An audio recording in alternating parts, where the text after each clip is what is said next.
Olá, muito bem-vindos. Espero que estejam todos com muita saúde, que é isso que a gente espera. Ao longo dessa semana a gente vai conversar então a respeito da rosácea.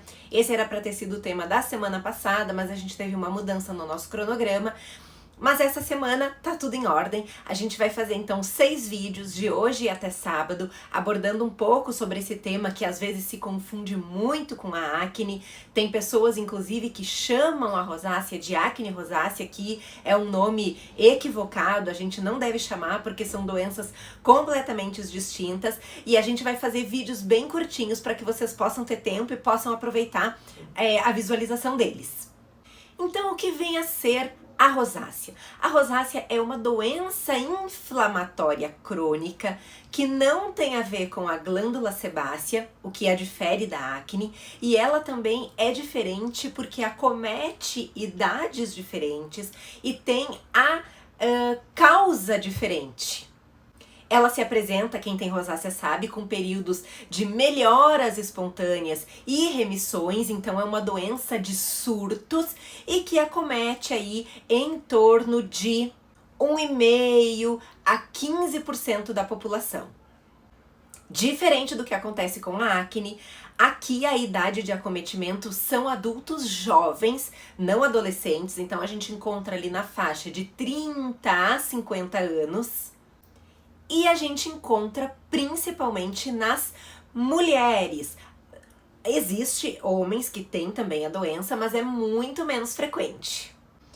Porém, quando atinge os homens, o quadro tende a ser mais grave do que nas mulheres, podendo inclusive evoluir com rinofima, que nada mais é do que um espessamento, um engrossamento gradual do tecido nasal, do tecidinho do nariz.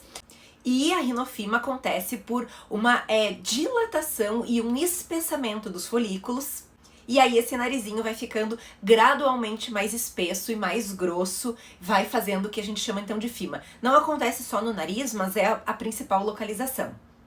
Ela é rara em pessoas de pele negra e a etiologia, a causa, ainda não é bem estabelecida.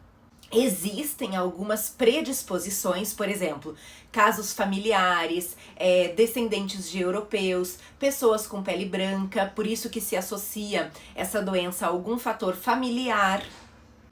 Há forte influência de fatores psicológicos, então o estresse está envolvido com a gênese da rosácea. Também a gente tem que considerar a participação de um ácaro que fica presente dentro do folículo piloso, que a gente chama de Demodex folliculorum. Inclusive existe um tratamento específico que eu vou contar para vocês lá no último vídeo, quando a gente estiver abordando o tratamento. E também de uma bactéria que pode estar presente junto a esse ácaro no nosso folículo. Então, qual que é a característica clínica da rosácea? É aquele paciente que vai chegar pra gente apresentando múltiplos vasos sanguíneos dilatados, principalmente nessa região malar, a face bastante eritematosa, a base desse rosto ela é avermelhada, às vezes pode apresentar ali algumas pápulas e pústulas, por isso que algumas pessoas podem confundir a doença com acne.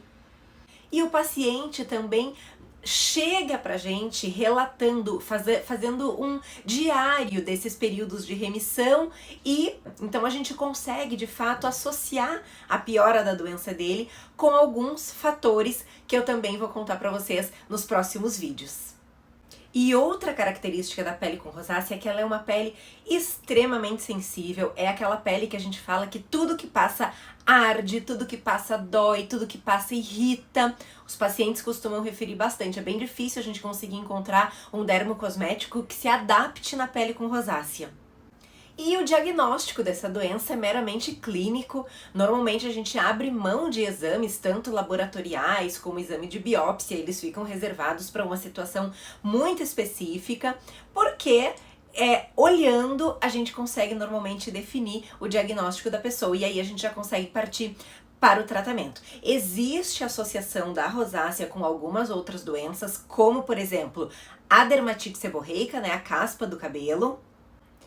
Também já foi associada a distúrbios gastrointestinais, principalmente quando a pessoa tem a presença de uma bactéria no estômago, que a gente chama de H. pylori, e também já foi associada a crises de enxaqueca. Olha que interessante.